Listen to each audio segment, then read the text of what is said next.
Good morning. How are you all? This is Thursday. I'm Kieran Casey. This is the Irish Inquiry, and you're watching Breathing for Life, the program that wants to show you how to breathe a better life.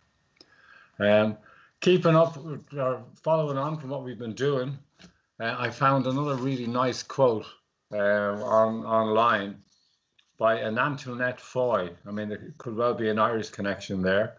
And it's a beautiful quote: breathe deeply until sweet air extinguishes the burn of fear in your lungs, and every breath is a beautiful refusal to become anything less than infinite. That's really beautiful, really nice. Now, today we're going to be joined by Conor Kelly. Conor is an acupuncturist, a cranial sacral therapist, and he does somatic breathing, breathing demos, breathing workshops, and somatic breathing meditation as well. So welcome, Conor. Thanks, Kieran. And Stephen, thanks for this opportunity to deliver the Soma Breath. So, how did you get to where you are now? What's your story? You know, what brought you on this path? Well, first of all, it was acupuncture and kind of Taoist practice. And I suppose it pain, my own injuries. And I had a motorbike accident when I was in my 20s and did the usual physio, trying to get out of pain. And I met acupuncture with this beautiful practitioner in Dublin, Mary Prender, back in the day. And that was my first intro into the wonder of acupuncture, that kind of form of therapy. So that, I suppose, a few years later, kept using it as a practice, as a way of modality to treat myself.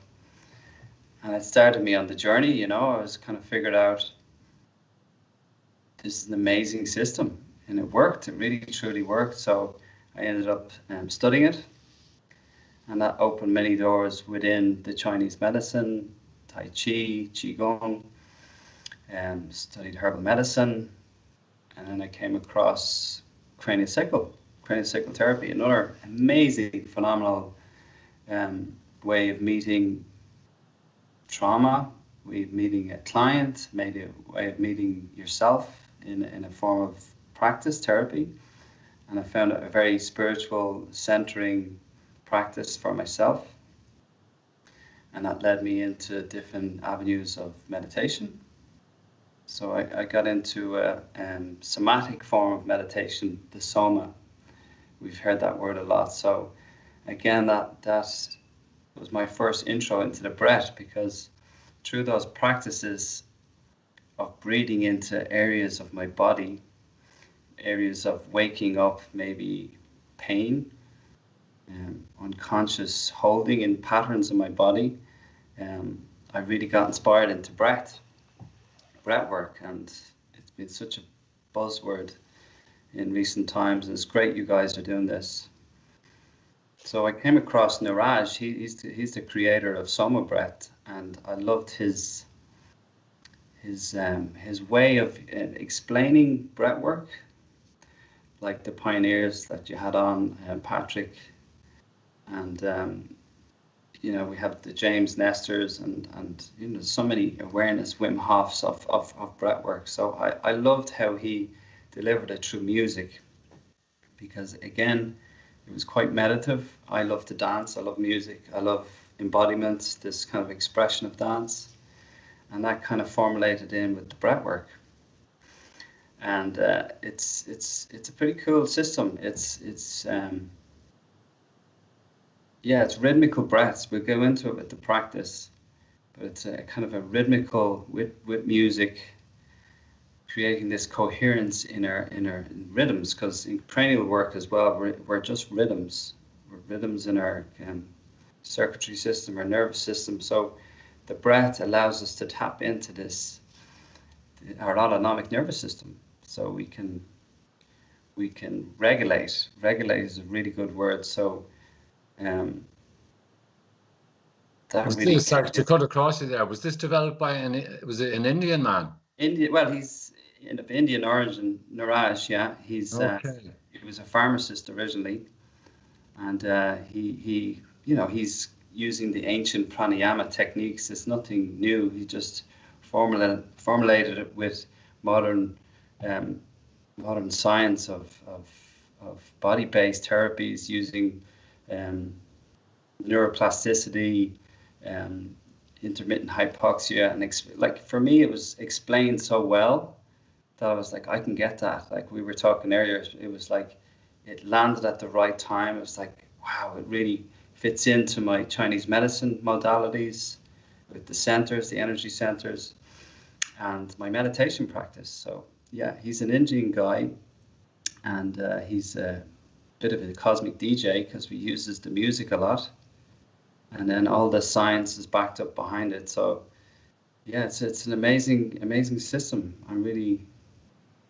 right. So he basically has taken as I understand it, the techniques that were used in pranayama, which have been around for 3,000 years, but the language in which a lot of them that's couched in is very archaic and is not relevant to the 21st century. So this man now has taken these techniques and updated them into a language form which is suitable for our generation, for the times in which we live. Exactly, and using the intermittent hypoxia, the breath holds, they are all ancient pranayamic techniques, as you said, but we're explaining it in our modern minds and with science and what's happening in our physiology when we actually do this.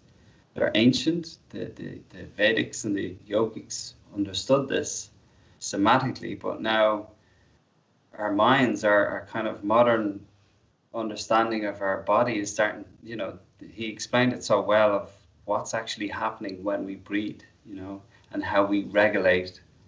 Self-regulate is another key one of how when we get activated, sympathetics or in hyperarousal, how do we slow ourselves down? And it's with the breath. The breath is the one that really regulates us. We can have access to regulating our system. Yeah. No, it's funny with the word in spirituality in ancient Latin, it was spire, which is the word for spiritual, let's say. But the word inspire comes out of the word, as you probably know. So inspiration, so breathing and spirituality were intimately connected through language in ancient times. Saying kind of like to breathe is actually spiritual. All this practice are saying it's about the breath in essence. And then conspire is another kind of conspiracy, is when actually we breathe together to calm. Yes. So the clues are all around us if we just actually look for them and pay attention to what we've inherited through the language. And do you practice on your own life? Do you do Soma breathing on a daily basis? It's a part of one of my practices. I also study a lineage of somatic meditation, which is a kind of more of a Tibetan Buddhism, but it's based in practice of sitting meditation and lying down practices. But again, it uses the breath and it uses awareness into the body. So there's another thing about the Soma. Once it's orientated into what we feel in our systems, or what we don't feel, how we can awaken, like we can breathe through our pores. Actually, we can breathe in through our parts of our body just to awaken our cells, our tissues in that area of our body. They call it interior septum in different parts of science. So it's like when we wake up numbness, when we wake up tension, when we release it, it changes our physiology. It changes our emotions. A lot of it's emotions that we're actually tapping into and shifting. But the breath for me, is an amazing tool of actually being aware of that, being with it, instead of it just being like breathing in and out, like being actually in experiences. Some are good, some are actually difficult and sticky to be with, and then we can release. Well, it is, as you said in the very first program, I mean, this rule of threes, that our breath is the most vital constituent of our well-being. Like the average person can live without oxygen for 3 minutes. they can live without water for 3 days, and they can survive without food for about 3 weeks. So I mean, when you put it into that time scale, breath is the vital ingredient to successful living, without a shadow of a doubt. So true, Kieran. And it's like we're not taught how to do it. We come into the world, we take a big inhale, we see everybody, we see the world, and we have a series of breaths, and we have a big exhale as we leave the body and leave the world, you know. But actually, it's so fundamental. Nobody actually teaches us actually how to breathe. You know, it's a innate thing, it's a survival thing. But actually, we found out, and there's so much about, we're breathing incorrectly. A lot of people are actually breathing through their mouth. I think Patrick would have touched on that, the potato technique. It's just shallow breaths just through the mouth. So if we can be conscious about actually how we take in the inhale. So in this technique, I'll get us to breathe through the nose and out through the mouth. So we have actually sympathetic receptors in the nose. It raises our heart rate. It filters the air, warms the air for absorption into our lungs and into our body. And then exhale is more parasympathetic. It's that kind of releasing, relaxing, slowing down. So yeah, it's how we breathe, not like, we breathe. A lot of us shallow breathe or breathe too fast.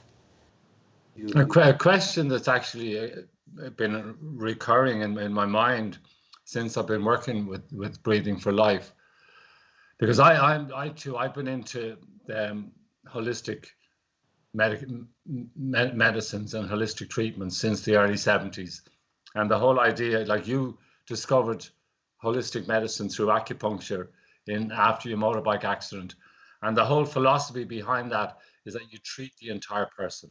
You don't just treat the symptoms. And it's the same with these breathing techniques, meditation techniques. It's to benefit the entire person. And the fact that there is so little awareness of proper breathing through Western medicine, I've been wondering why is this the case? Because Western pharmaceutical medicine, its goal is to treat symptoms and to sell product. I mean, it seems to me that if pharmaceutical medicine made us all well, it would go out of business. And how we can regulate. So this is what's coming up now in latest research. It's like the breath is everywhere, and like once we do it, we can regulate our cardiovascular system, diabetes. It reduces stress. Endurance for athletes. Like I train a lot, so we have more production of ATP. When we breathe correctly, we have more energy, we're more resilient. And again, with this intermittent hypoxia now that we're going to use, which is breath holds, we get resilient to high levels of CO2, carbon dioxide, which again, in talk 10 years ago, was like, that's bad for you. But actually, that's when huge amounts of oxygen kind of leaves your bloodstream into your tissues, into your cells, when you actually have high levels of CO2 in your system. And nitric oxide is the component to allow it to migrate from your blood into all your organs, wherever your tissue is. I think we're getting to the time where you're going to have to do your stuff. So I just wanted to explain. So if people are listening now, if you could grab a headset, would be great, because I'm going to play music along with this practice. So you get more out of it with a good speaker or a headset, and there's going to be rhythmical music, and I'll guide us through it. It's threefold, okay? So it's 4/4 is the rhythm in and out. And actually, I'll cue you through the whole session, but when we take a deep breath in, and we'll exhale all the air out for the second phase, and you hold your breath out. Some of the Wim Hof people will know this. And you just push past the point that you feel you need to breathe. Just keep pushing past. It's just a natural reflex to take a sip. But just take the sip. Don't, like, it's not going to be really difficult. And then you blow out, and go back into that meditative state again. Okay, so I'll cue us during it, but it's good to have a headset for good sound. Okay, anybody who wants to join in, you'll see the pinned link at the bottom, at the top of the comments, and also there's a link underneath the screen here. So now we're going to hand you over to Conor Kelly and some somatic breathing. Enjoy.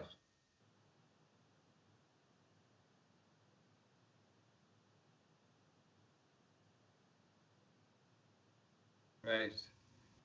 So like I was just saying there, it's a lying down position. So just, again, just be a little bit of caution with some of the breath holds.